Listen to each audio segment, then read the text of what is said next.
Imagine wewe ni mshauri wa rais.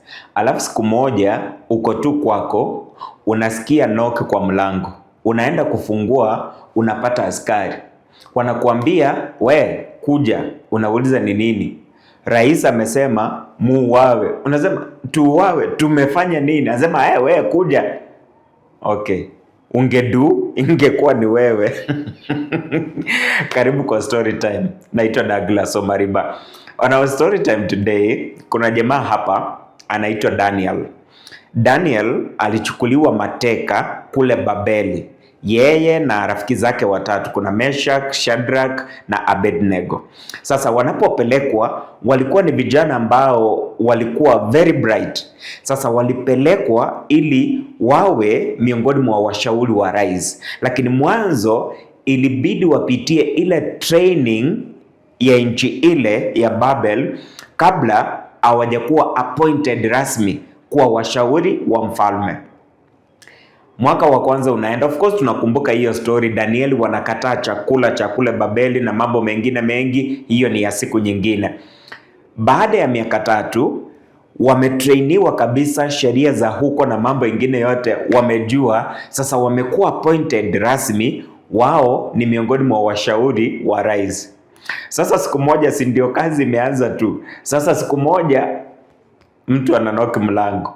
Danieli anaenda kufungua, anakutana na askari.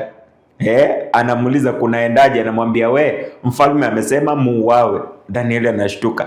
Tuuawe? Tumefanya? Anauliza, we, wapi wenzako watatu Meshach, Shadrach na Abednego, wako wapi? Mfalme amesema muuawe. Anamwambia, subiri kwanza kidogo. What have we done? Okay, kabla niendelee na story, wacha niposa hapo nikwambie hivi. Unaona ule wakati maisha yako yameanza kwenda vizuri, labda kazi ulikuwa umehustle, ulikuwa kwa ile kujifundisha, ama ni attachment, ama ulikuwa volunteer, inafika wakati unapewa contract. Then all of a sudden ndio mambo yanabadilika, yani mazingira ya kazi yanabadilika. Kuna watu wanataka ufutwe kazi, kuna watu wanasema sijui huyu hata hajui kazi, sijui kuna nini. Usishtuke, hiyo inakuanga na mpango wa adui. Praise God. Kuna watu ambao kabisa mmekuwa mahali mnafanya, mnajitolea, mmehangaika, then God analeta breakthrough. Wakati ka breakthrough kamekuja hivi, mambo yanageuka tena. Don't worry. Huo ni mpango wa adui, kwa sababu hapendi mtu yeyote yule akiendelea sawa sawa, na anaweza tumia yote yule, mfanyikazi mwenzako, mtu wa familia, rafiki, anyone.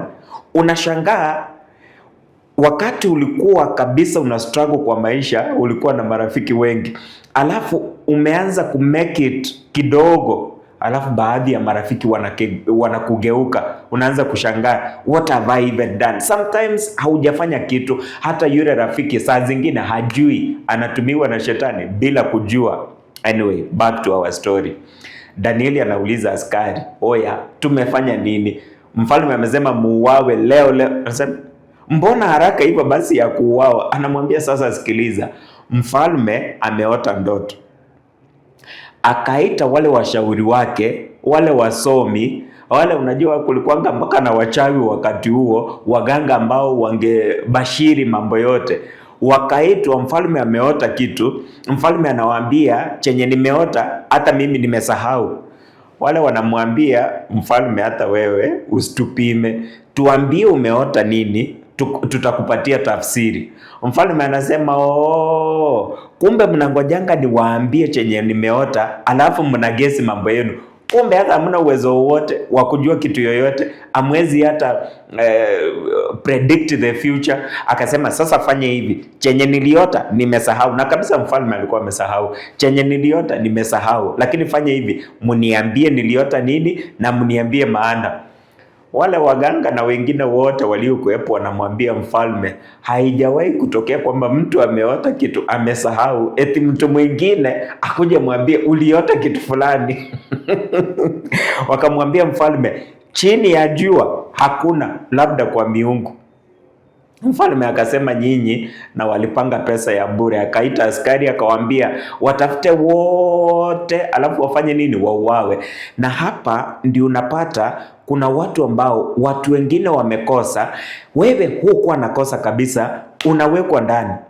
Kazini kuna watu walifanya makosa, lakini na wewe unakuwa included, wanafutwa kazi na wewe unafutwa kabisa, hata huku unajua ni kipi ambacho kinaendelea.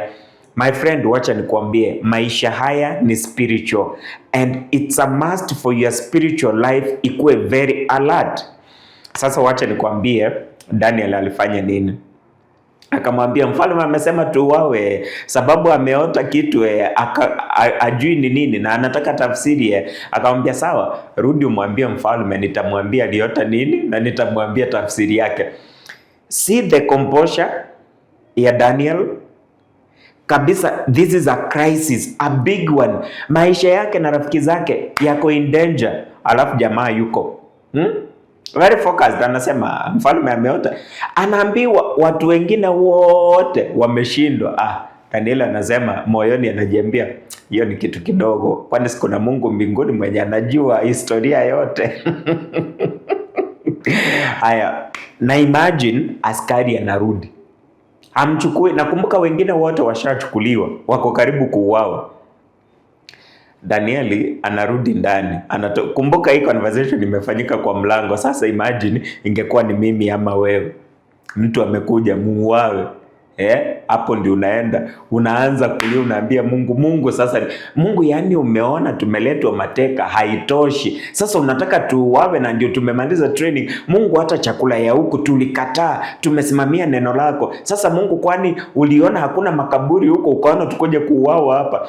Nimetumia maneno ya wale watoto wa Israeli. Unakumbuka wakitoka Misri, wamefika kwa bahari ya Shamu, mbele ni bahari, nyuma wanaona askari, wanauliza Musa huko Misri, kwani ulikuwa unaona hakuna makaburi? Let me tell you, wakati tunazoea shida, wakati mwingine chenye tunaweza kufikiria ni shida tu. Yaani wana wa Israeli chenye waliona ni makaburi peke yake, hawakuona kitu ingine. Mungu akusaidie. Amen. Now wanarudi, wanaomba. Sasa sikiliza maombi ambayo Danieli anafanya. Kumbuka it's a crisis. Danieli anaenda anapiga magoti, anaambia Mungu, wewe ni mkuu, hakuna aliye kama wewe. Mungu, wewe unaweka watawala, unawatoa wengine. Mungu, wewe unatoa historia. Yaani kabisa anaanza na kumsifu Mwenyezi Mungu. Mimi labda ningekuwa mimi, wacha nisikuongelelee kwa sababu sijui, ningepiga magoti jambo la kwanza, Mungu umenileta hapa nikufie hapa. Ningekuwa kama wana wa Israeli. Daniel ako very composed na wale rafiki zake. And do you know what happens? Mungu anamfunulia, anapata ndoto ya mfalme ilikuwa ni gani, alafu na tafsiri yake anapewa ni gani. Na anaamka asubuhi, anaenda anaambia yule askari kuja, enda ambia mfalme niko na ndoto yake na tafsiri yake. Daniel hakuwa naogopa kwamba huenda chenye ameonyeshwa usiku amekosea. Do you know mbona hakuwa naogopa? Kwa sababu ya kutembea na Mwenyezi Mungu. Daniel hakuanza kuomba ile siku. Unaposonga mbele katika kitabu cha Danieli 6 nadhani mstari wa 10, utaona kabisa Danieli wakati wote alikuwa na mazoea ya kuomba mara 3 kwa siku. Yaani hiyo ndio ilikuwa ni kawaida yake. Wengine wetu wakati maisha yanakwenda vizuri, hata kuomba tunasahau. Lakini wakati vitu zinafika sasa zinaanza kuwa ngumu, ndio tunaanza kupiga magoti, tunauliza Mungu umeenda wapi? Wakati ambapo hatukuwa tunamtaka wakati mambo yako vizuri. Sikuombei mabaya, but can I tell you what? Hiyo kazi ambayo unaona sasa hivi imetulia, mambo yanakwenda vizuri. Imagine utaamuka siku moja, watu wamekufitini, watu wamefanya mambo ambayo ni ya uongo. Haujakosea lolote, lakini watu wamekuletea mambo ambayo ni ya uongo. Ndio maana Biblia inatuambia kwamba tuombe bila kukoma. Si wakati tuko kwa shida peke yake, lakini tuombe kila wakati. What happens? Daniel anaambia mfalme, sasa tuko hapa, ulisema uliota ndoto, na umesahau, sasa unataka tafsiri yake, nataka tafsiri. Sasa Danieli anaambia mfalme, uliota hivi. Mfalme anaitika, by the way, uliota hivi na hivi. Sasa mfalme, sikiliza, maana ya ndoto hii ni hii, sitaki tuende kwa ndoto. Nataka tupate mambo ambayo ni matatu muhimu ya kujifundisha katika maisha haya, haswa katika maisha yetu ya maombi. Na jambo la kwanza ni kwamba tuabudu kwanza kabla ya kuomba. Yaani tusifanye maombi yakuwe kama ni shopping list. Umeenda umepiga magoti, Mungu asikiliza sasa, chakula kesho sijui natoa wapi, karo Mungu hakuna. Wala sina shida na wewe kuambia Mungu shida zako, muambie zote, but how do you approach God? Okay? Katika ile sala ya Bwana Yesu anafundisha, aliwaambia aje? Mkiomba, anaambia wanafunzi wake, anawaambia salini hivi: Baba yetu aliye mbinguni, jina lako litukuzwe, mapenzi yako. Okay?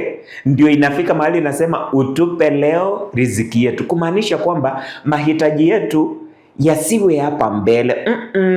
Mungu anajua kila kitu. Hakuna breaking news kwa Mungu. Hata sasa umeenda kwa Mungu, hajui nini kimetokea. Ati Mungu sikiliza, sasa leo kazini kulikuwa hivi, alijua kabla litokee. Amen. Tuwe watu ambao tunamwabudu, yani tunaanza katika maombi yetu na sifa. Jambo la pili, tusisahau kushukuru. Wakati Mungu anamuonyesha Danieli ile ndoto, Danieli haamki kukimbia kwa mfalme kwanza. Anaamka asubuhi na maombi, anamwambia Mwenyezi Mungu, wewe ndiye ambaye unaonyeshanga watu vitu ambavyo vinaenda kutokea. Asante kwa sababu umenionyesha haya. Anamsifu Mwenyezi Mungu, anashukuru kabisa. Wengine wetu sasa, Mungu alitujibu tukapata kazi, tukakumbuka nyewe tumeteseka, wakati wa kurudishia mwili pole. Hatukwenda kurudishia Mungu shukurani. Kurudishia mwili pole. Tulienda wapi?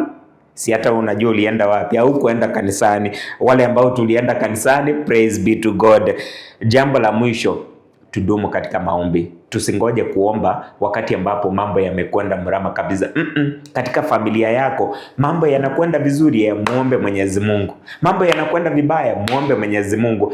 By the way, hakuna msimu ambao unadumu forever. Ndoto nyingine ambayo mfalme aliota ni ile ambayo Yusufu alienda kutafsiri. Akaona ng'ombe 7 ambao wamenona, ng'ombe wengine 7 ambao wamekonda, au wamekonda wakameza au wengine. Yusufu anapoitwa kutafsiri akasema kuna msimu ambao unakuja wa miaka 7 ya chakula tele, lakini kuna mingine miaka 7 inakuja ambapo hakutakuwa na chakula. Katika maisha yetu kuna nyakati hizo zote. Sijui uko katika msimu gani. Katika msimu wowote tuombe. When you get bad news, do not panic. Usipigie nani kwanza kumwambia, go to your knees. Mwambie Mungu, unakumbuka yule mfalme ambaye alitumiwa barua akaenda akaitandaza katika hekalu. Akaenda kaambia Mungu, Mungu sikiliza, hii barua imekuja ni hivi na hivi na hivi, na tusu nini watu wako na nini. Tumkimbilie Mwenyezi Mungu kwanza na shida zetu. Mungu akubariki.